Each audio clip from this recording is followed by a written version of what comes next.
The Florida Gators have officially welcomed Jon Sumrall to Gator Nation. He walks off the plane chomping. He, I think, kills it at the introductory presser. Some may disagree, but we can talk about that in a little bit more detail. And we'll talk about how the Gators smashed FSU, conquering the Noles again, finishing the season on a high note. We'll give some more insight and analysis and break down that game to put a bow on the 2025 season. Before we go any further, I'm Neil Shulman, your host at All Kinds Weather. Adrian Perez with me as well at Gator Diamond Pod for his stickball analysis, as well as ADNDEL on Twitter for his other sports analysis. And this is the All Kinds of Weather forecast. If you don't mind giving us a quick like, subscribe, leave a comment on your thoughts about the presser, about the Gators' season-ending win over FSU, and then have a conversation, because we like that. We like keeping things interactive as much as possible. So before we go any further, though, let's take a quick second to shout out our sponsor, 401k Generation, the wealth management company that helps you invest today for your future tomorrow. Their team of advisors is committed to providing guidance and education for your 401k plan and its participants, and they also offer a range of enrollment solutions tailored to meet the unique needs of your company's 401k plan. Whether it's savings for your child's college, investment advice, or even just your retirement, 401k Generation's team of advisors makes getting to know you their top priority. Their advisors will tailor a path to assist you in navigating life's financial milestones and reaching your financial goals. 401k Generation, building stronger futures, one generation at a time. For more information, please contact them, 866-998-5879, or visit their website at 401kgeneration.com. Also going to shout out our in-house model, patreon.com/CFB Forecaster. You can get exclusive access to everything behind the In All Kinds of Weather forecasting model, or the In All Kinds of Weather forecaster model, including predictions, top 25 power ratings, complete 136 team rankings, weekly game-by-game projections with model spreads, totals, and win probabilities, and more. Recently, we're doing a little college football playoff predictor coming out. So basketball model is also on the way. Dustin, our graphics guy and our show producer and our numbers guy, is hard at work on all of that. So be sure to stay tuned for that. We will be unveiling that in a matter of time. All right, Adrian, the Gators smashing FSU. Let's just talk about that first. The Gators finishing a really bad season on a really nice note. We don't have a whole lot of things to work on or things to look for because the season's over. But from what you saw in that game, there does seem to be a nice nucleus of guys that we can bring back for next year. And I think we knew this for most of the season too. The guys that were starring in this game were pretty much starring throughout the season. Miles Graham, Jaden Ball, of course, coming close to setting a record, but winding up number 2 on the all-time single-game rushing list with 266 yards in that one game. Aaron Childs, Vernell Brown, we know is going to be a guy that we're going to look for next year. So aside from that, aside from the obvious, what did you see that you really liked in this game? Well, what I liked was just getting the win, man, right? Getting the win over a rival. You never take those for granted. We've talked about that here. We talked about how we wanted it against Tennessee, how the last 2 games at home, Tennessee, Florida State, we wanted to see the team, step up to the moment of a rivalry, even though the season was kind of a wash already by the time the Tennessee game rolled around. Still a rivalry. You still want them to step up and represent Gator Nation in a big rivalry game. Didn't happen against Tennessee, obviously. Happened against Florida State, fortunately. Able to get a big win. You never take those for granted. Those mean something.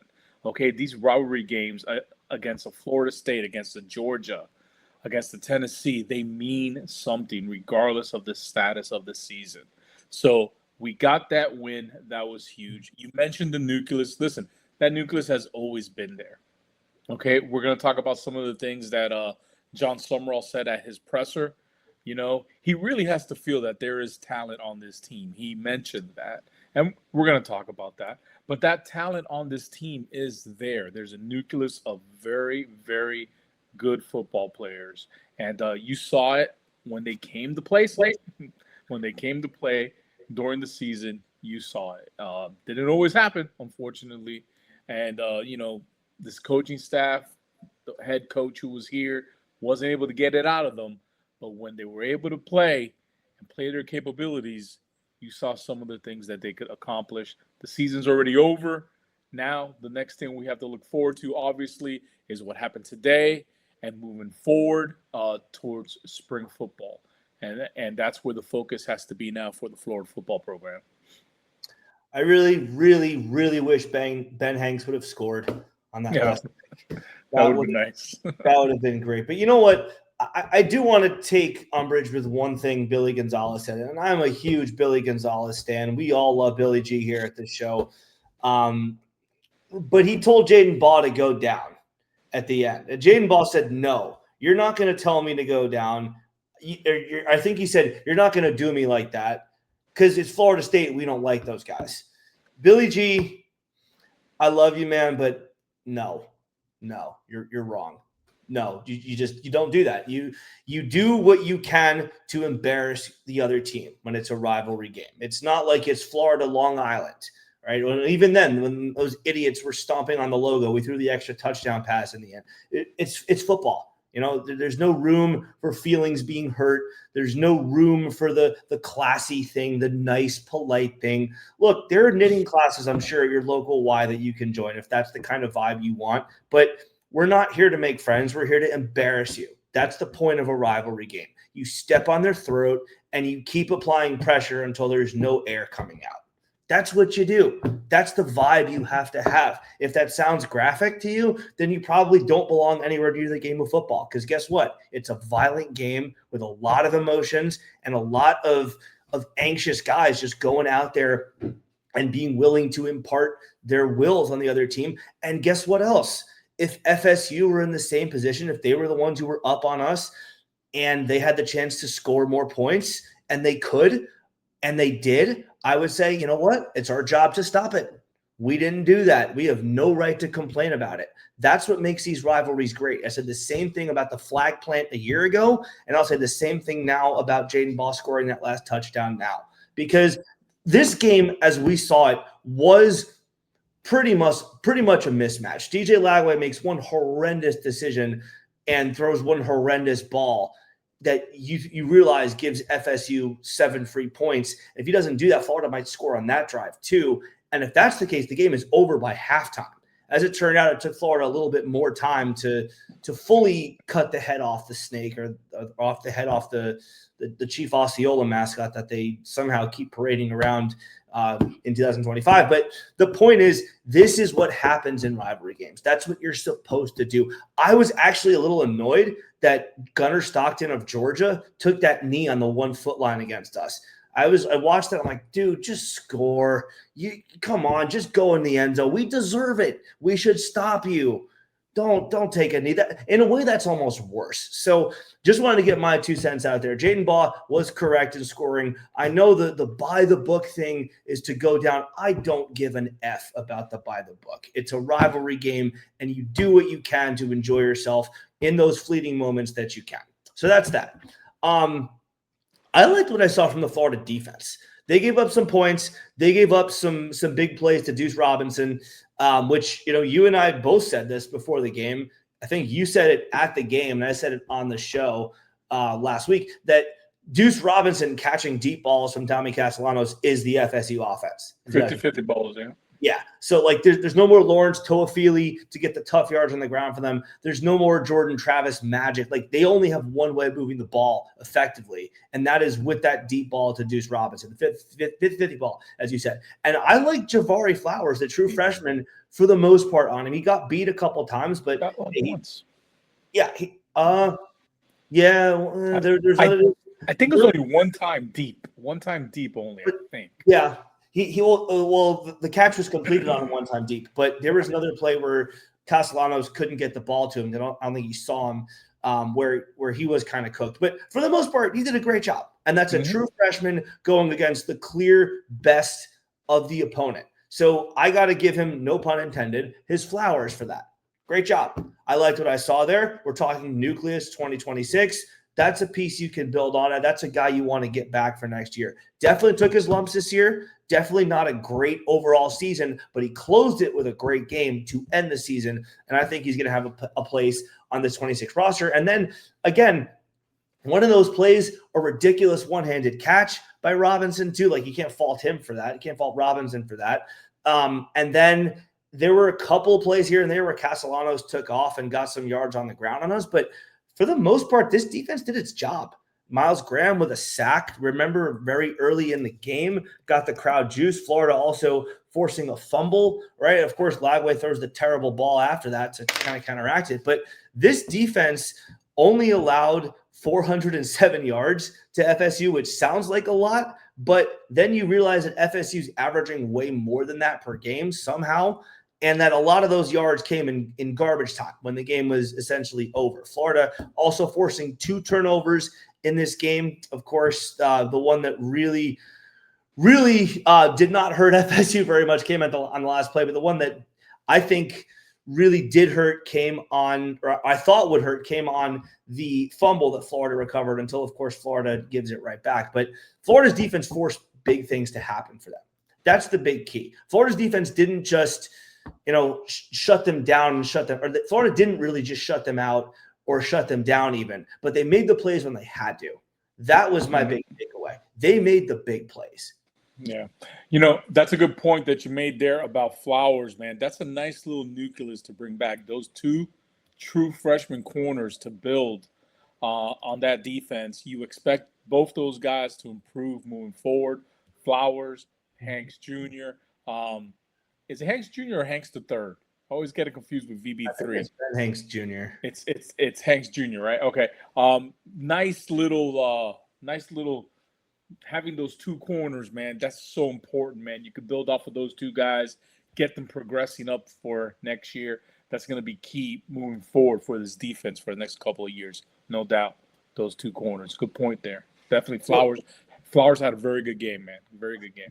And also, I just did a little quick math as you were talking. Also, adding on to my point about not giving up a lot of yards to FSU. 407 sounds like a lot, but some of that came in garbage time. 178 of those 407 came in the fourth quarter when Florida was already winning by 3 scores. Correct. So, make of that what you will. Almost half of that yardage comes when the game is clearly out of reach. So, yes, 407 yards looks bad, but this defense did its job. Okay, the Florida offense, we talked all year long. DJ Lagway's mechanics are awful. The footwork is terrible. He's not planting and driving like he's supposed to. He's kind of flipping it like a baseball. You just can't do that. It didn't look like the mechanics really got worse as the year went along. If anything, they got slightly less ghoulish in terms of being as far away from what you want mechanically as possible. But I don't know. I thought I saw something from him that made me think, all right, he's somewhat improving to the point where he's taking the bad out of the mechanics to the degree that it's not costing the team anymore. The one decision he made, the one throw was terrible. But aside from that, he hit a great deep ball to J. Michael Sturdivant, hit a couple of quick flips over the middle, including one for a touchdown. That was great. That was a ball into a relatively tight window. I liked that. For the most part, made smart decisions. I don't know. I'm still standing by the take that DJ Lagway, though he was clearly not what we expected this year, can be salvaged with the right coaching staff next year. Do you have a dissenting opinion on that, Adrian? Because I know you did. Yeah. It's funny because you mentioned his performance on Saturday. Let me show you something. The RPO. Fake the handoff, ride it, and then bring it in and real quick shoot it to the wide receiver. What does this look like to you? It looks like a shortstop second baseman turning a double play ball, don't it? Yeah. Okay. And you just said that his style is like throwing a baseball. And that kind of just struck me right now. That's exactly what it looks like. And that's why he does good on those RPOs. That's why he does good on that, because that is the throwing motion for those quick RPOs. And he hit like on 4 or 5 of those. One of those being for a touchdown, a couple of them being for some big third down conversions. So He's good at the RPOs. They finally figured that out. And they started to really lather him up on that. But it's not going to work out for the intermediate throws, much less the problem he has reading that defense for those intermediate throws. That's a big issue. I think back to the presser, and I know we're going to talk about it, but I'll bring it up right now because it's in relation to what you just asked me. He didn't mention DJ Lagway's name, not even once. Now, mind you, he didn't mention anybody's names really as far as current players. He addressed them in the audience, saying that he was glad that the guys were here and yada, yada, yada. But there was a part in the presser where he does talk about QB play. Okay, he does mention quarterback play. He says something to the effect that it starts with the quarterback. Okay, as far as the type of offense that he wants to run, an aggressive, explosive, dictating to the opponent's type of offense that starts with the quarterback. Man, if you're bringing back, quote unquote, your all-world 5-star quarterback, I think that's where you inject DJ Lagway's name in there, maybe.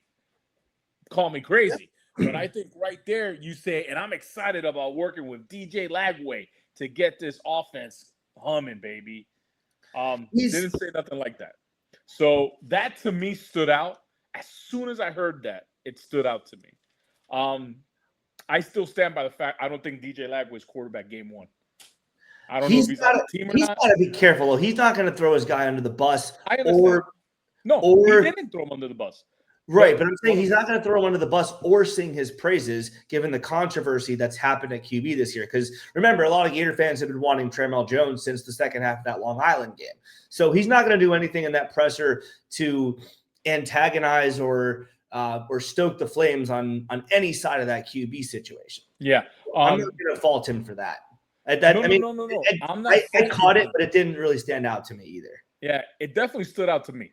But I'm not faulting him for it. I'm actually kind of glad that he's not tying himself to DJ Lagway. He's not forcing himself, or no one's forcing him to tie himself to DJ Lagway. I think he left himself an out there. That's what I'm saying. He left himself an out in that press conference. And it's my prediction that DJ Lagway is not the quarterback game one next year. That's my prediction. I don't know if he's on the team or not, but I don't think he's quarterback game one. I'd be very surprised, albeit not totally stunned, but I would be surprised if he's not on the team next year. And as I would if he doesn't start game one next year, because I've said this a million times. His issue, as was the issue with Anthony Richardson, was not his pure talent. It was a lack of development, lack of seeing the field, and lack of the game being able to slow down for him enough to be able to make good decisions. But that's a discussion for another day. We're talking Florida FSU. We loved that the Gators finished the year off with a rivalry win. It was fun to be in the stands with you, Adrian. It was fun to watch the mouthy FSU fans and their band go home and take their little chop elsewhere. Their little demonstration of different angles, take that out of the swamp and do that in their own homes. We liked that. We liked the fact that Florida got a win to end the year. There is some momentum. There's just a little bit of it, but there is something positive to build on in this offseason, including signing day later this week. All right, let's put a bow on this game, and we will get on to the presser that we have to talk a lot about as well. Adrian, your play of the game was what? Man, I'm just sticking with the Jaden Boggs theme no matter what. My play of the game is going to be Jaden Boggs' final touchdown, where he runs over one guy, trucks, stiff arms another one into the fifth row, and scores his touchdown there to put up the score up to 40. And then he's also going to be my player of the game, obviously. I mean, I'm not going to get funny with that. I mean, 266 yards, a couple TDs, 7-yard average. That's my player of the game. That's my player of the season. There you go. I don't think we have a season recap show. No. But if we do, no, we're going to, but not he is the player of the season for the University of Florida, hands down. I mean, that's obvious. Player of the game, Jaden Boggs. And I can't wait to see that tweet from him saying he's ready to run it back. That's priority number one for me, I think. Yeah, I mean, that was my most favorite play of the game for sure, just because I love to twist the spear in FSU's soul a little bit more. But I'm going to go with something totally different on defense. My play of the game is early in the third quarter. It's 4th and 1 for FSU on their own 40. Tommy Castellano sprints right, and he stops short. He's pushed out of bounds, tries to extend the ball. His body got across the first down line. The ball didn't, because Florida's defenders, Bryce Thornton among them, made sure that didn't happen. So that to me was when the game was over, because that was at that point it was 17-14, still a close game thanks to Lagway's bad decision to throw the pick in the first half. And then if you remember, Florida scores a touchdown 3 plays later. So that's huge to me. That is that's almost like a pick six, with the way that Florida then goes 40 yards in 3 plays and scores a touchdown. It has the same effect as throwing a pick six, because FSU gets the ball right back before they can even blink, and they're already down by 7 more points than they just were. So that was the play of the game for me. Player of the game, I mean, it's got to be Jaden Baugh. There's no way to really dance around it. He was the guy. 266 yards, as we said before, is the second most yards any Gator has ever rushed for in a single game. Most, of course, being a guy named Emmitt Smith. That's pretty damn good company to be in. 38 carries, 266 yards, 2 touchdowns. Didn't really break off the home run ball. His long for the game, I looked at this, was only 22 yards. Didn't really have that home run type of run, but he just stuck it to the Noles again and again and again, gashing them repeatedly 6, 7, 8, 9 yards. I just did the 6-7 meme. People are going to make a meme of that. But yeah, repeatedly gashing them for 5+ yards on the ground, of individual carries of 5+ yards, and just using himself as a battering ram to break the Noles down. I do want to also shout out Bryce Thornton, Aaron Childs, and Miles Graham. Those 3 guys put on some good tape on defense too. So if you told me you can't pick ball, it's got to be someone else. Who's it going to be? I'm going to say Miles Graham. A sack, obviously, very early in the game. 8 total tackles, led the team there, along with Bryce Thornton, who also had 8. Aaron Childs, also a very nice game, led the team with 4 solo tackles, 6 total on the day. So player of the game. All right, great. Adrian, last one of the year, make it your best. What have you got? Last one of the year, huh? Offense, I'm going to go ahead and give the offense an A, man. This is their best game of the season, besides the Long Island game, obviously. So against another Power 4 team, by far, this is the best game that they've put on all season. So I'm going to give them an A. Defense, we were impressed with them. So I'll go ahead and give them an A-. They gave up 20-something points, 21 points, right? 21. So, 21 points is still 21 points. So I'll give them an A-. But all in all, they actually stepped up Saturday, came to play. Just goes to show you, man, hey, defense is hard. You need to want to play defense, or else you're going to get run over, man, in big boy football. And when they didn't want to play defense, they didn't want to show up, they got run over. And that's just what happens in big boy football. But they showed up on Saturday. I'm going to give them an A-. Special teams, I would give them an A+, if not for the missed PAT by a smack. But I'll go ahead and give him a B+ still. PAT, one little PAT ain't too bad. He did hit a 55-yarder. Yeah. And Dolman did his thing. He had some good punts also. So I'll give him a A- for that still. Overall and coaching, man, I understand what you're saying about Billy G, but I'm giving him an A+ for his first win, man. I'm going to give Billy G, no matter what, the coaching staff an A+, send them off with a good grade. And overall, I'm going to give you an A+ overall, man. Win over a hated, and I mean hated, rival like that at home. Prevent them from bringing out their little gator head and walking around the swamp with their little gator head. You prevented that at home, defended the swamp against the hated Noles. That's an overall, I felt real good all game. Went home happy. A+, man. A+ overall, no doubt. Yeah, I kind of wish now in hindsight that I did bring the Seminole head this time. I'm the one who had it last year. I think we talked about this, but I'm the guy that I'm one of 2 people who orchestrated its arrival in Tallahassee last year, and the other guy was the one who gave it to Tyreek Sapp, was holding it up and made a nice little meme of that. I kind of wish we'd done that just to give them a taste of their own medicine. But I mean, the season was so bad. We didn't think Florida was going to win, and we didn't think the players deserved it, frankly. So it'll be back next year in Tallahassee. Don't worry. So yeah, that's that.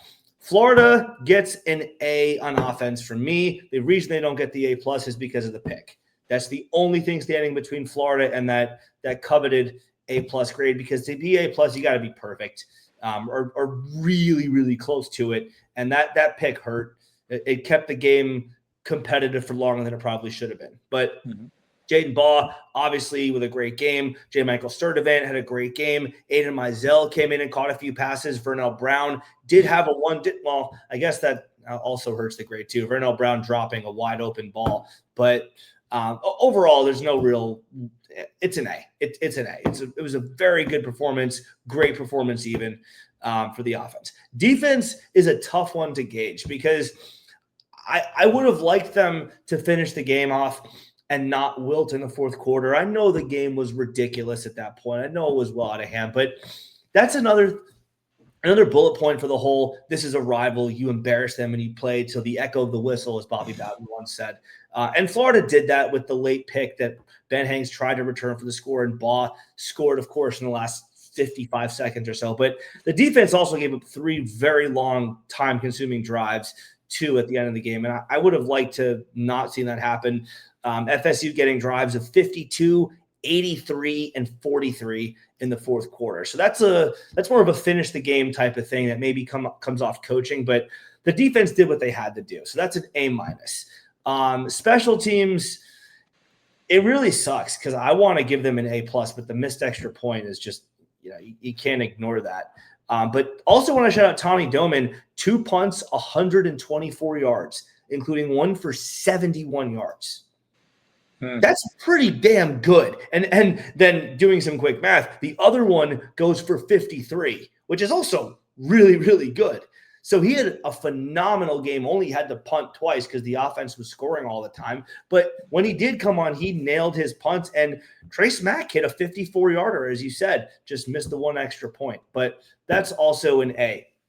Coaching, I'll give them an A-. It's a fringe between a B+ and an A-. It was a very good coaching job. They got the guys ready to play. They were angry. They were pissed off after not showing up a week ago. Of course, we gave them a flat 0 grade for that performance against Tennessee, but they got them to bounce back well enough. I respect that.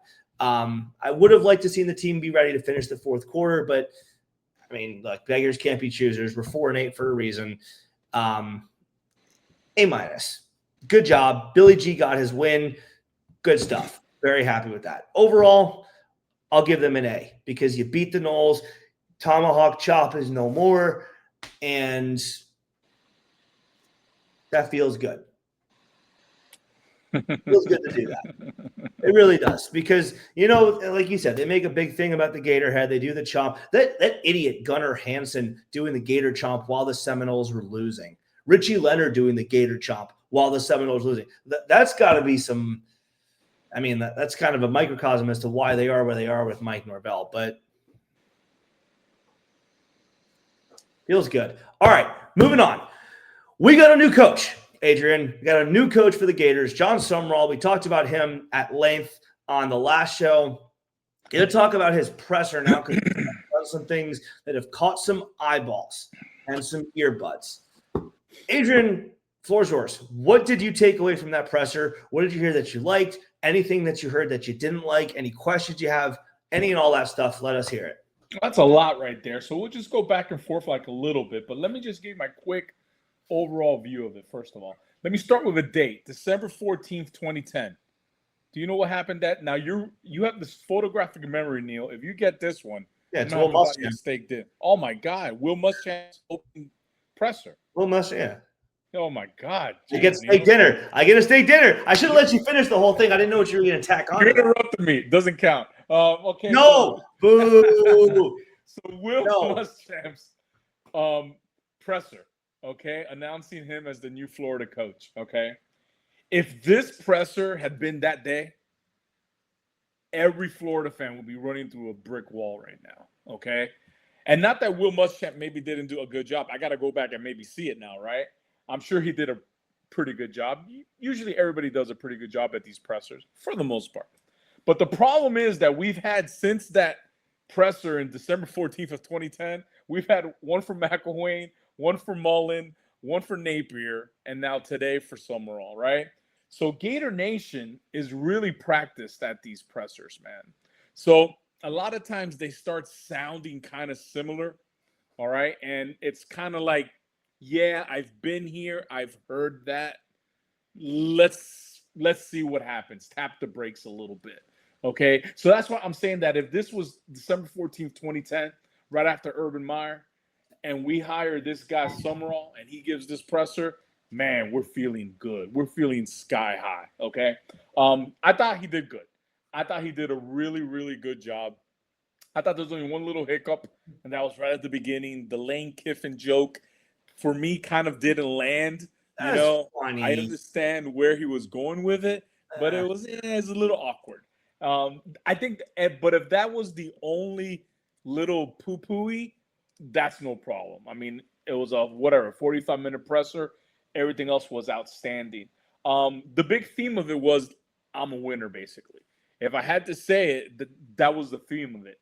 A direct quote, I'm built for this job. I was made for this job. Winners win. I'm a winner. We're going to win. He probably had some version of that like 7 to 8 times throughout the presser. Okay, so that was the theme of it. I'm a winner. Give me a chance. I'm going to win. And the last thing that I'll say, it's almost as if, he was sat down and said, okay, Muschamp failed because of this. Mullen failed because of this. And Billy Napier failed because of this. And McElwain failed because of this. So it's almost like they sat him down, told him all that, and he kind of almost troubleshot each one of those fatal flaws that each one of those coaches had throughout his presser.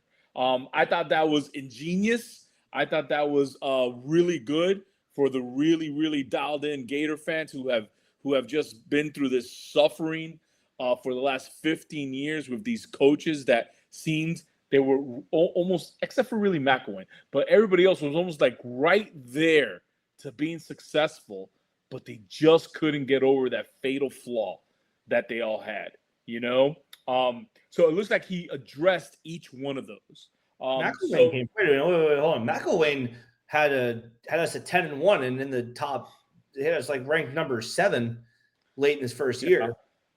Yeah, the SEC East was a disaster back then. I get it. I don't think McElwain's teams, none of those teams were as good as Muschamp's teams, Mullen's teams, probably not even a couple of Napier's teams, to be honest with you. With respect to those guys, I think the SEC East was just a joke back then. But I get your point. But so I thought overall he did a great job. I saw a lot of national people give this some massive thumbs up.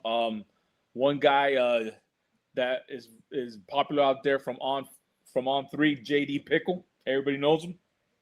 It's not about winning the press conference, but if I'm keeping score, Jon Sumrall had the JV in with a running clock. Okay, so you saw a lot of that, a lot of praise for Sumrall and this press conference. Now, back to how I started this, and then I'll turn it back to you. We've seen this before, right? We've seen all the rumors 4 years ago. Ooh, I'm hearing some names for assistant coaches, man. Wow, some of these position coaches are going to be unbelievable. We heard that 4 years ago, and none of those coaches came, okay? Remember the Tuipui guy? That guy, Josh Tuipui, the big linebackers coach from Bama or something like that? Josh Lapoy. Yeah, Lapoy. There you go. What happened to that guy? He didn't show up. And there was a couple guys in the NFL that were supposed to come. They didn't show. So we've been here. We've heard it all. Temper your expectations, at least I am, until I start seeing results. Until then, hey, it sounds great, but unfortunately we're just too experienced at this. We've had 15 years of this, unfortunately. And you're talking about results. Breaking news. We just got one, and it's not a good one. Carson Baker has decommitted from Florida. So was that the first commit, pretty much? That's decommitted. Has decommitted. So that's not good. It's not the end of the world. Florida can always go to the portal or go to the JUCO route to get another running back. I really, really like Baker. I thought that was going to be a good piece for us to have once Baugh and Caden Daniels and Trayon Webb either left the program or they just graduated. That kind of hurts. It's not a killer. Again, now we're going to see at this point in time, I think running backs are probably the most easily disposable pieces. I hate to call players disposable, but they're a dime a dozen because you can always just get a guy who all he has to do is have good vision and not fumble the football, like be able to see the holes and just don't lose the ball. And then at that point, like, it's just how good is your offensive line? Unless there's just a generational guy like a Saquon Barkley, or an Emmitt Smith, someone like that, or Barry Sanders. Yeah, obviously that matters. But this is not that caliber that Florida lost. So that's not a huge deal. My question is, does anyone follow him in the decommitment category? Because I'm sure there are. Florida, look, GM David Caldwell, who we talked about in the last show, he said Florida's going to honor all the commitments. They are not going to revoke the scholarship offers for anyone who's already committed to Florida. So Carson Baker decommitting means he actually decommitted as opposed to Florida yanked the offer and he gets to script his own exit. So, with regards to the commits, he actually said that he had Zoomed with the commits yesterday, right? Yeah. And their families, and that he was very impressed, first of all, with the commits. He was impressed with the people in the building, that there had been no decommits. Ironically, he said that just a couple hours ago, and says that just shows how this was a special place, right? And that he was going to go ahead and hit some more FaceTimes and some more Zooms tonight with players, and that he was going to fight for each and every one of the players that were committed. And then later on, it came out that Caldwell had said that they were honoring all of their offers. But you know what? The calendar's messed up, man. Look at that. The guy's hired today. Early signing day is Wednesday. They should move back signing day at least to February. And if you really want to have an early signing day, have it in the summer. Okay? Yeah. If, like, you're talking about early signing day, Neil, should be, and we're going off tangent here a little bit, but early signing day should really be early signing day. You're talking about guys that are legacies of a program, have grown up their entire life wanting to be a Seminole, wanting to be a Gator, wanting to be a whatever. And no matter what, they're going to sign with that school.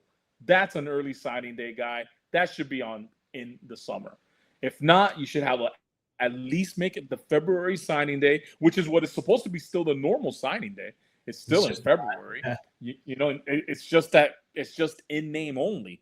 Because really, everyone signs early now. Should be in February, and at least it takes that issue off the table with this crazy calendar we have here of college football. But I expect more. I expect more, and it's no big deal to me, man. It's really no big deal. I'm sure that they'll get the players that they need, retain the players that they want. This is a transition class anyways, and throughout the history of everything, transition classes are notoriously very poor for later on having, people leave the class and stuff like that. So it's a transition class. To me, it's no big deal, man. Now if you hit a couple, that's great. If not, portal.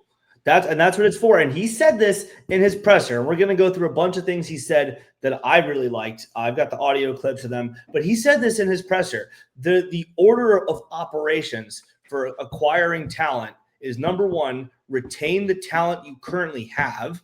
Number two, high school recruiting. Number three, portal. That's the order. You don't flip the order based on, I guess maybe for the transition class would be the only exception this year, because you can't go out and recruit high school guys now. You just got to go portal. But That's the order of operation every single year moving forward. So he said that. He knows it. He did that at Tulane. I think he even said, we used the portal more than I would have liked to, because as we talked about in his last show, I gave a quick Tulane football history. He didn't have a choice. Willie Fritz just decimated that roster when he left for Houston. So he had no options. He said it. He said it. That when he did. showed up there day one, he gets to the first team meeting and it's crickets, man. He's like, whoa, where is everybody? Right.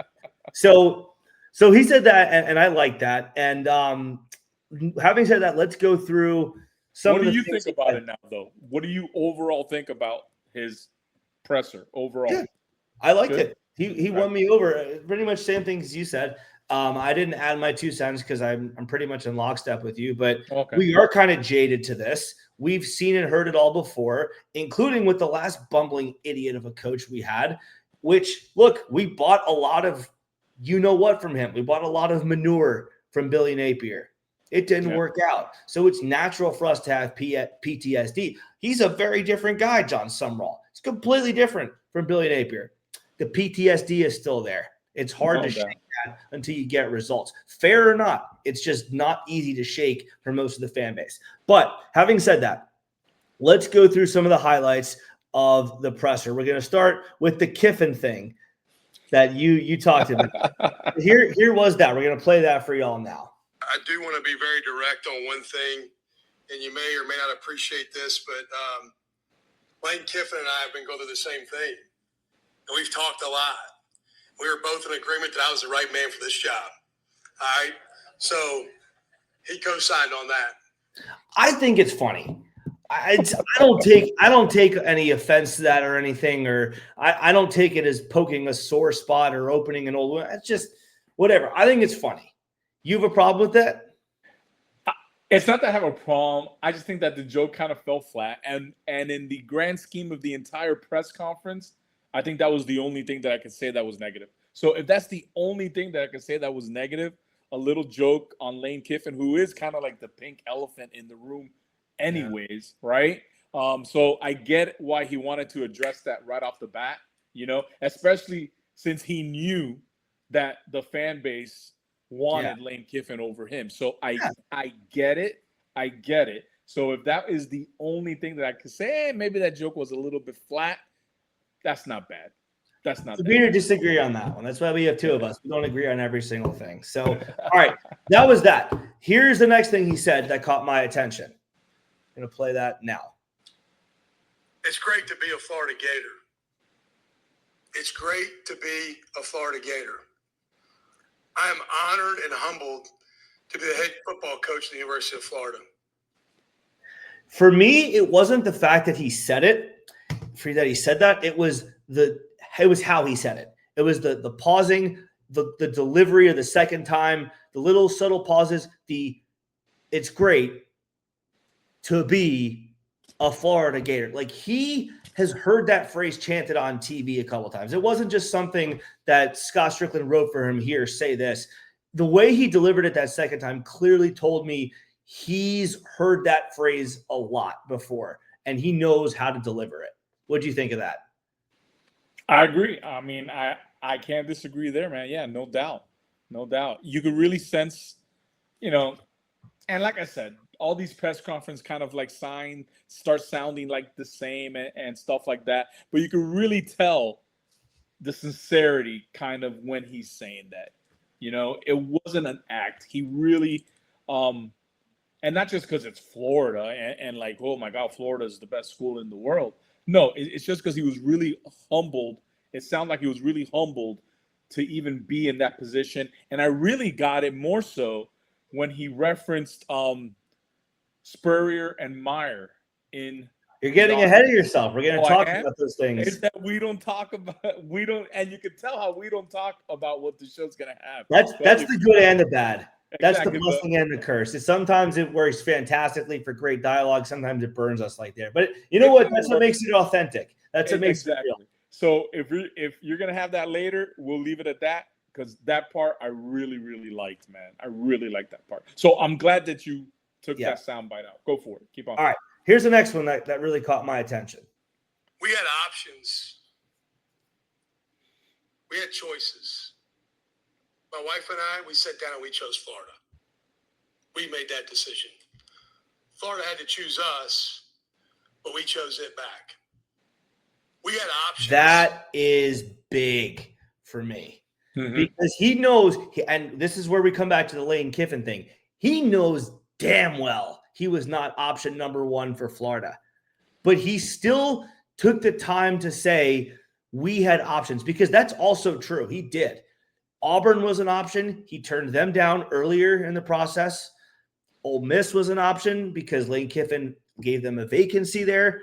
Florida was an option. Staying at Tulane was an option. Maybe, I don't know, maybe he's looking at all three bachelorettes and says, yeah, you know what? I'm good on all of them. I'll wait till the next round. Bring me someone else. Bring me a new batch of openings, a new box of chocolates, so to speak, and let me pick from that. He could have liked none of them. He could have said Florida's too toxic. Auburn just is a cursed program in Alabama's shadow, and Ole Miss just sucks. Like, I'll stay one more year and wait for, I don't know, Ryan Day to just suddenly retire or something like that, or Dan Lanning to go to the NFL. Maybe I'll wait for that kind of. No. He made it very clear that he had very appealing options on the table, and he chose Florida of them all. And I think if you were to ask a Michigan fan, a Washington Husky fan, someone not in the SEC but who follows college football, Auburn, Florida, Ole Miss, which job to you is the sexiest? I'm going to bet they're going to all say Florida. So that's what I took from that. That was very telling to me. What did you make of that? Yeah, man.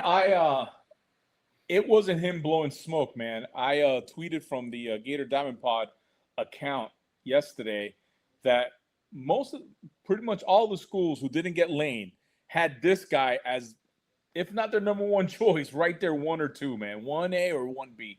Okay. And I don't think it was a coincidence, Neil. Now, mind you, the rumor is that they're going to hire Stein from Oregon, but I don't think it's a coincidence that Kentucky waited until after he was off the market.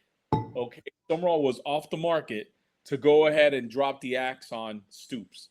I don't think that was a coincidence because I think that they would have been expected to go after the alum, okay? And the fact that I believe he would have turned them down for Florida, I don't think they wanted to take that chance. Okay? That would have been a massive PR loss. Exactly. So even though, don't get me wrong, if they end up hiring Stein, I think that's a bang-up hire. And I hate it for Kentucky because I do not, even though we don't go up against every year now. No, we do. No, we do. Kentucky, South Carolina, and Georgia are the three permanent. They are permanent. That's right. Okay, so we're going to be seeing Stein's offense. That's not good. So that's a good hire for him. But I still think that their fan base would have expected them to go after Sumrall, the alum, and to have him turn them down for us. I don't think it's a coincidence that they waited for him to be announced by us to then drop the hammer on Stoops, make it official. That's almost like, oh God, that's almost like a middle school kid who's like acting up and he's throwing stuff in the classroom and just picking fights with people. And then you get a psychiatrist and he just sits the kid down and the psychiatrist goes, you know, why don't you like everyone? Well, because they don't like me. It's almost like, I saw an episode of Dr. Phil on this that made me think of this analogy. It was the bad baby girl, the girl who was Catch Me Outside. How about that? It was that episode where he says to her something like, are you so mean and mad at everyone that you just decide you're not going to like them before they have the chance to not like you first, which will then hurt your feelings? Are you that afraid of getting your feelings hurt that you're willing to be proactively disliking these people? That's what this reminds me of with Kentucky. Yeah. Like that I know that's kind of a crazy place to go, but you know, I mean, you're the one who referenced my memory earlier. It is kind of crazy. And I haven't thought about that clip in 10 years, but that's pretty much what this is. If you're right, if you're correct on this, that's what that is. So because Neil, they could have fired Stoops a long time ago, brother. Yeah, they had reason to. They had the data to do it. You mean that it just so happens that they announced his firing and pretty much have closed the deal on Stein, like in the 24 hours since Florida announced Sumrall? Come on, man. Yeah, no, I the more I think about it, the more suspicious it looks to me too. All right, that's that soundbite. Then there was this one that I noticed. Former players, you're always welcome home. We want you to know, man, the doors are open. Please come back. We're Danny Werfel. I got a chance to spend time with Danny and communicate with Danny and visit with Danny through the process. We want all of you back. We need all of you back. You're always home here. You're always home here. There have been coaches in Florida history very recently who did not feel that way. So that stuck out to me. And I will also point out, when I tweeted that, within minutes of it, LaMichael Pirine liked it. Rafael Andredes liked it. Trayvon Grimes quote tweeted it. And someone who's private, Ben Troop quote tweeted it. And I think that's Kyrie Clark, who is a defensive tackle. He has a like a custom username. It's Bionic and then the gorilla emoji. I think that's Kyrie Clark, who was a defensive tackle 10 years ago. Immediately flocked to that tweet and started liking and quote tweeting it. All right, I have it right here from Trayvon Grimes, man. You and me are in sync tonight. I love it. Coach Sumrall is winning already, 2 exclamation marks. The mindset he has, embracing the former players, that stuff is contagious, 2 exclamation marks. I am excited and can't wait to come back to the swamp, in capital letters, 6 Gators, 3 fire signs. Yeah, and he quote tweeted my tweet with just the gator and the fire emoji. So he's meaning, the point being, he is making a big deal of this. Multiple tweets on the timeline about it. This matters to players. You know, I am from South Florida, and I used to be a Hurricane fan, and that's one of the things that I've always admired about the Hurricane culture is how they bring back their players. And it doesn't matter who the coach is, doesn't matter how many years have passed. You see it with Michael Irvin acting like a coked up maniac on the sidelines, you know, every week now, right? And every game at home, they usually have about 15, 20 alums that we all know their names, right? From the Ed Reeds to the Clinton Portises, et cetera, et cetera. So that culture that they have there, they've always had it. We have it sometimes, and we don't have it other times, depending on who the head coach is. I hate that. It is a culture that we have to have all the time, and hopefully it starts permanently with Sumrall. I am laughing at the laser eyes. For those of you who can't see because you're listening on audio, there's a graphic that Dustin put together.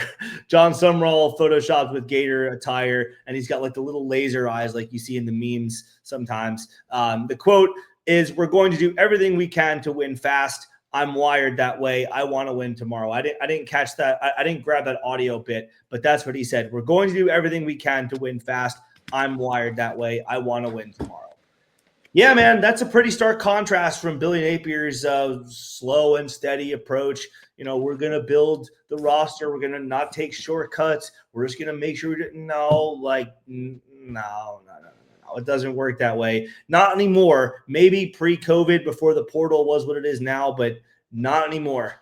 So that stuck out to me in a pretty big way. Right before that quote, part of that quote, because again, he keeps going back to this winning thing. And part of that quote, like right before, he also says, right, I want to win. I'm not very patient, like our fan base. I respect that. You got the right coach. I'm not comfortable with a plan to win in 8 years. I want to win tomorrow. I think that was almost a direct shot at the whole Billy Napier thing. Remember the whole Billy Napier thing about, Billy, you got to give him time. He's got to set his culture. He's got to set – it's going to be 3 or 4 years for Billy to bring in his guys and establish his culture. He just said it, man. I'm not here with an 8-year plan, bro. I'm winning tomorrow. So that all goes along with that, man. I love it. To me, what he's doing is he's not trying to build himself a safety net with that, like the way Billy Napier was. On the other hand, he's basically saying, look, there are no excuses for me if I do not oversee wins here very quickly, very early on. So, all right, that's that one. Let's play this clip right here. To our fans and donors, we can only maximize our success and potential with your full support. It takes all of us working together to win championships. I love your passion and your enthusiasm. 18 straight sellouts here in the Swamp. That streak's not going to end anytime soon. We build upon that. With that passion and enthusiasm, the fire, that's part of what attracted me here, because I'm wired the same way. The standard here is championships. That's why I came. I'm built for this job. I was made for this job. Winners win. I'm a winner. We're going to win.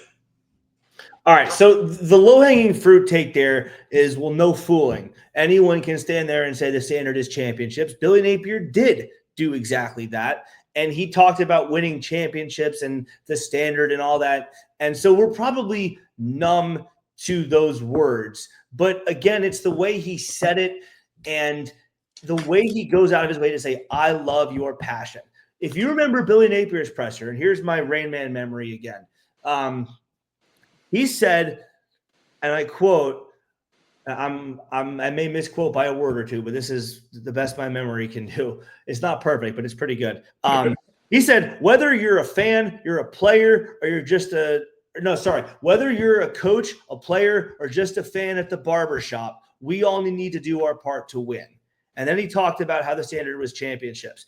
He didn't say anything about how he loves the fan base's passion at that presser. He said, you can be a fan at the barbershop, just getting your hair cut. Whatever, we need you to do your part. At no point did he say, I love your passion or anything equivalent to it. So that stuck out to me when he said that. I also saw it as him addressing the BS claim that we're a toxic fan base. I also saw it that way. I also saw it as him saying, I've heard that BS and it's BS. I love you guys' passion. Bring it. I'm going to match it. That's what I heard him saying there also. Yeah, that's a great point too. The toxic fan base, which really is a narrative by just a few idiots who probably shouldn't have platforms anymore. But I heard it on the radio today from the local radio guy, Neil. I heard it from the local radio guy. Okay, well, and I almost was flabbergasted. I mean, come on, dude. 18 straight sellouts for probably one of the worst teams in school history, and you're gonna say that toxic fan base might be why we're not getting some of these other coaches that we might want? Come on, man. That was pathetic. Toxic is quickly becoming one of the most overused words out there in the English language. I don't think people really know what toxic is. Just for the record, toxic is Ohio State fans sending Ryan Day threats after they lost to Michigan last year. Oh, by the way, they were still very much solidly in the college football playoff, and fans sending him and his family threats after that loss anyway. He had to have off-duty police outside his house. Yeah, that's toxic. While preparing for the playoffs. So yeah. Here's the coach preparing for the playoffs, of which they ended up winning the national championship, and he has to have off-duty police outside his house.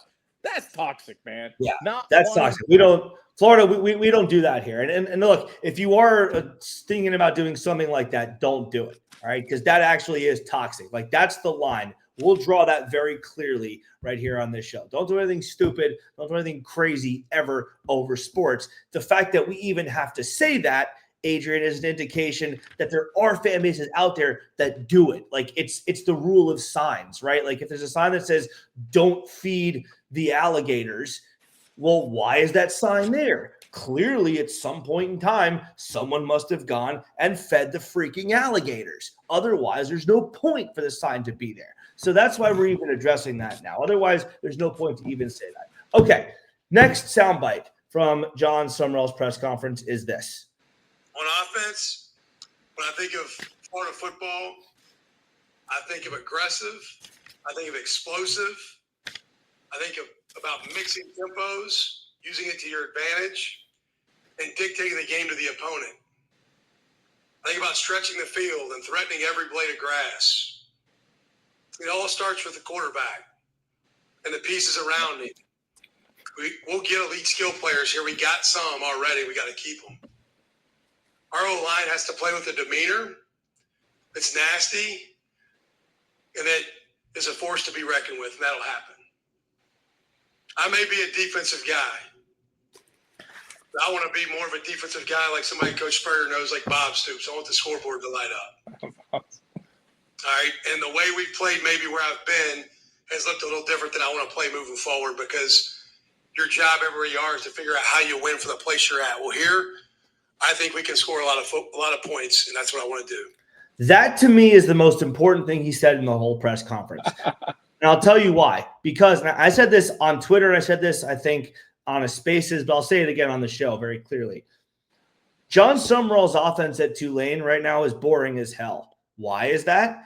Because Tulane can win without an explosive offense. He doesn't need an explosive offense and scoring points by the bunches. Doesn't need to be a Steve Spurrier or Urban Meyer type to succeed at Tulane. And Tulane does not have the finances to be able to pay for things that are not absolute necessities. For them, explosive offenses would be a luxury. Look at the Charlotte game, clearly, that everyone was complaining about. They won that game pretty easily.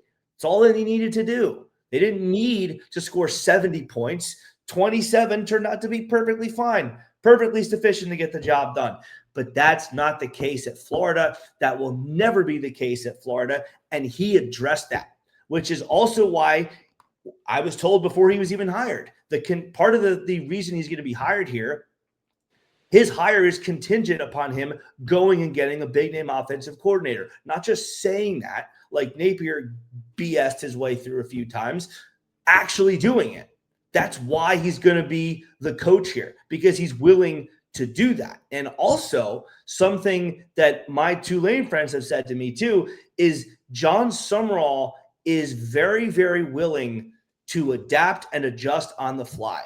One of the worst traits Billy Napier had was, I just don't think he was smart enough to. I really think his IQ was in the 40s, so he just wasn't capable of it. But Jon Sumrall thrives on making these changes, both in-game and between seasons. If he sees that his offense is finishing 40th in the country at Florida, he's going to do something drastically different in the offseason.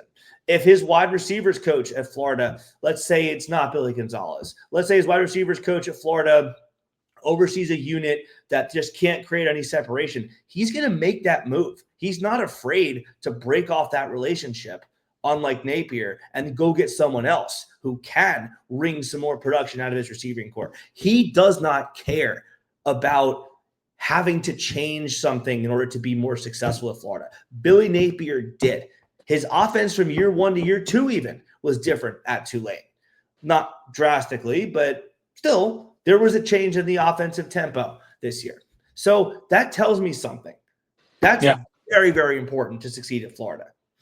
You know, if you're watching the video instead of just the audio during that audio clip there, I was laughing because when I heard that, I felt he was talking to me specifically, man. All right, because that quote, especially the part about Stoops, he actually turned towards Spurrier, okay, during that when he brought out, I want to be a defensive guy like Bob Stoops, okay, whose offense lit up the scoreboard. He was looking at Spurrier when he said that.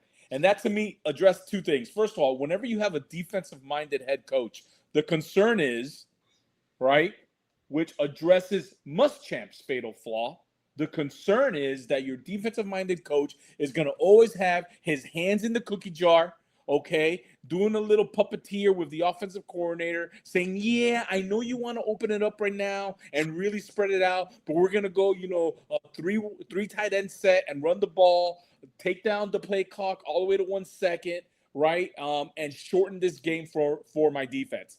That's always the concern, and that was one of the flaws that Muschamp had. So he's addressing it right there, man, and I love that.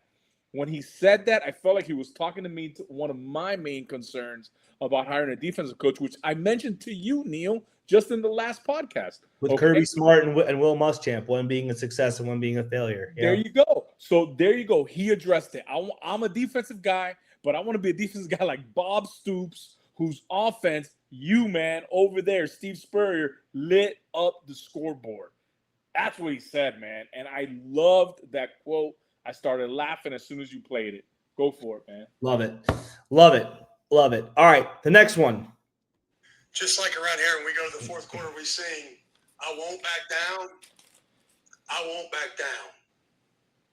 I will never back down. The Florida Gators, we will not back down. Go.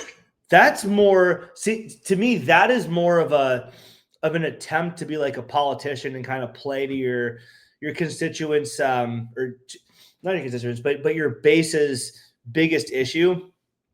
But even the way he said that, there's a pause. I'll play it. I'll play it again.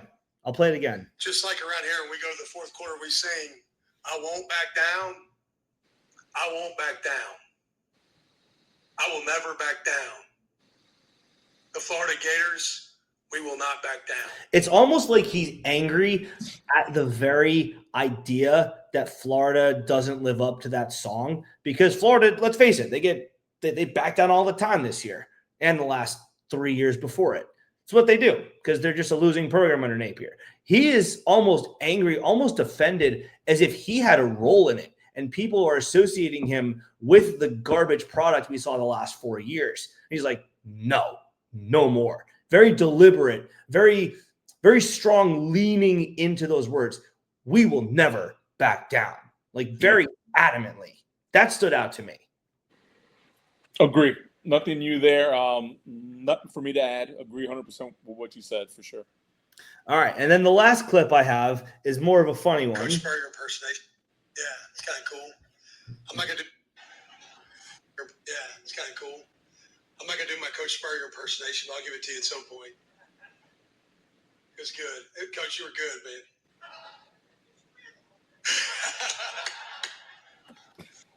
Did you hear what Spurrier says, right? Just win a lot. Just win a lot. He tells them. Yep. I love it.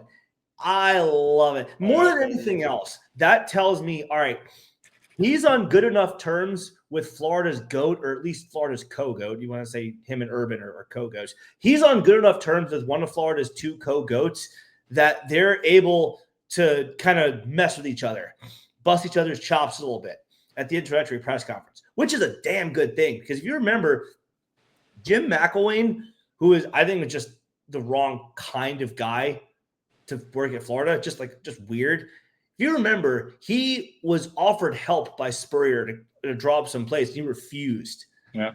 So right off the bat, we're talking about troubleshooting what led previous coaches at Florida down the gutter. That right there was an immediate shift from one of McElwain's failures, the failure to embrace Florida's living legends. Yeah, man. I love that part. I love Spurrier's response back to him. I thought it was really good. You know, he referenced Spurrier and Urban. He turned towards them more than once. He did it about 3 or 4 times. You know, the part that I was saying earlier was that he even turned towards Spurrier and Urban, and he gave them both their flowers and told them how honored he was to basically walk in the same shoes that they walked in, basically. You know, that type of deference, that type of respect to the two of the Mount Rushmores of Gator football, obviously, is what our fan loves. Our fans love that stuff, man. And not every coach that has been here has embraced that. And for him to show genuine, and that's the word that I was looking for, genuine embrace of that history of University of Florida football, will endear himself to the fan base pretty quickly and definitely give him a lot of leeway, that's for sure. One last one. Well, I don't hire my friends. Honestly, when I took my first head coaching job, I lost some friends, maybe, or at least for a little while. They were like, I thought we were buddies. I'm like, we are. That doesn't mean you're the right fit here. My job. That's a bullseye. Billy Napier did exactly that. Whether he wants to admit it or not, he did. He just did. That's pretty telling. Well, I got to give credit to, I believe it was Zach Abolverdi who asked that question. He asked it very well, so I'm going to give him his props. That was a question that had to be asked, right? And in this answer, he addressed one of Napier's of many flaws that Napier had as head coach of Florida. And he also addressed Mullen, because I think Mullen also could not come to fire Grantham because of that. Yep. All right. And it cost him his job eventually. So remember, let's circle back to the beginning. I said how it looks like almost somebody sat him down, man, and said these were the fatal flaws of all these cats that came before you after Urban Meyer. Okay. And he shot them down. Boom, boom, boom, boom, boom, one by one. And in this quote, I think he shoots down both Napier and Mullen. And I don't hire my friends. And I saw a clip from a couple of years ago. So this ain't BS, by the way. I saw a clip on Twitter. He's in Tulane gear, and he's talking about this exact same thing in an interview. And he says, yeah, he doesn't hire friends of his, man.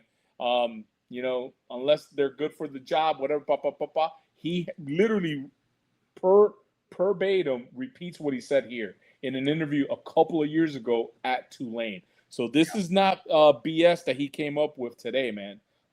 That's how he feels. And obviously, the proof will be in the pudding here real shortly, right? Because we're going to see what this staff looks like. Yep. So we're going to see if Florida basically becomes the Florida Lane Green Gators wave, however you want to juxtapose those two names onto each other.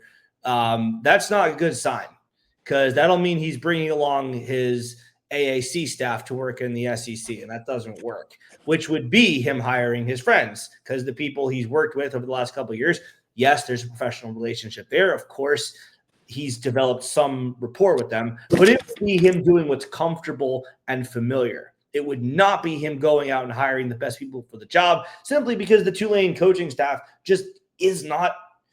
If you were just to transplant them to an SEC program, they probably wouldn't all do well. Some of them, I'm sure, would, but not all, just blanket. So we're going to have to watch and see who he hires for his coordinators and for his position coaches. All right, Adrian, overall grade for his presser, because we graded Florida against FSU. So to put a bow on the show, how do you grade his presser? I'm going to give you my grade overall, but let me go over two more things that he said that came to my attention. He was asked about being a group of five coach, about Florida hiring another group of five coach. And this was a shot at Napier, man. He goes, no two people are the same. Judge me for who I am. I am a winner. We're going to win. Give me a shot. When I heard him say that, I was like, woo, shots fired, man. Boo, boo, boo, boo, boo. All right. That stood out to me. And then lastly, the last thing was kind of like the funny moment at the end when I think a young kid asked him about a certain year that he was in the swamp, and the kid was mistaken. And okay, well, maybe I'm wrong. So let me ask you this. And he goes, no, ain't no maybe. You wrong, cuz. He told him that. He told the kid that. I thought that was hilarious. That was towards like the end. But overall, man, listen, overall, I give it a solid A. Solid A. But for that little hiccup in the front, for me, everything else, he hit all the points. So solid A for me, man, no doubt. Yeah, I mean, he's got to get an A for me too. I will say press conferences are even less meaningful than I think we're all saying they are. Like, they're nothing. The only coach I've ever seen actually lose a press conference is Nick Sirianni for the Philadelphia Eagles, and he's a Super Bowl winning coach. So great. He lost a press conference. He fumbled over his words a few times. It looked like he was a deer in headlights.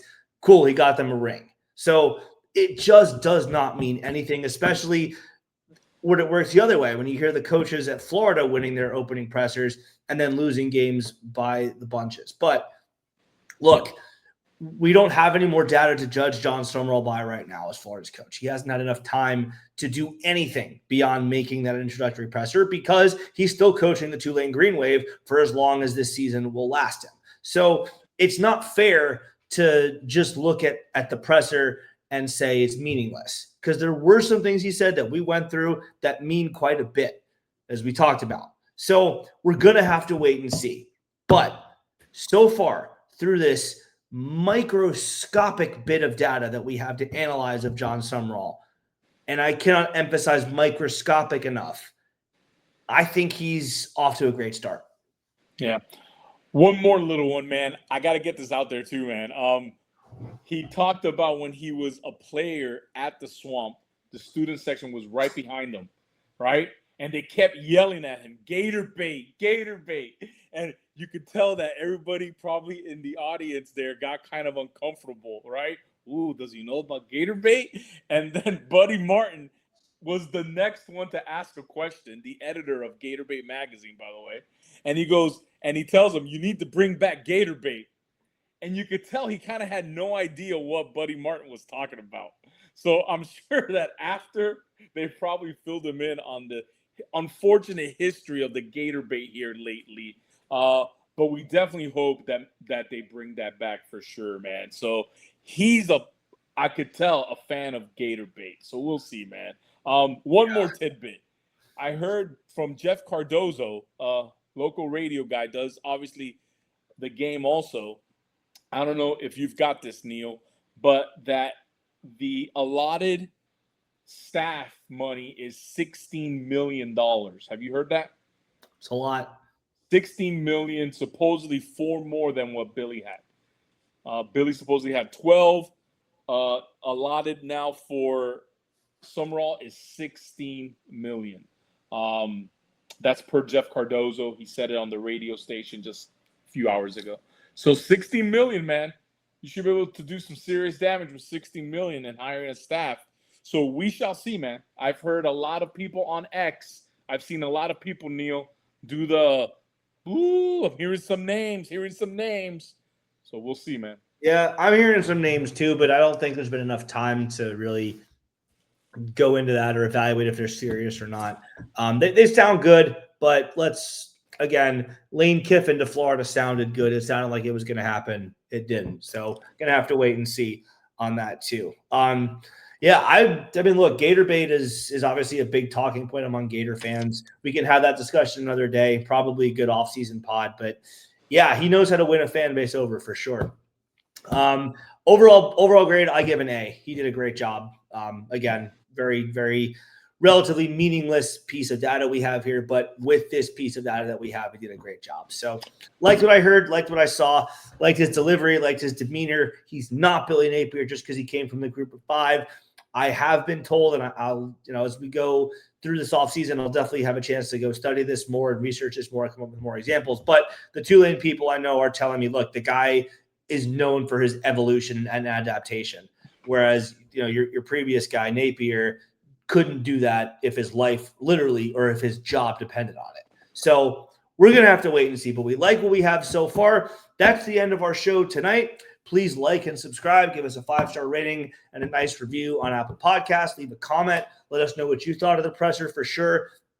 6 years, $7.5 million a year coming Jon Sumrall's way.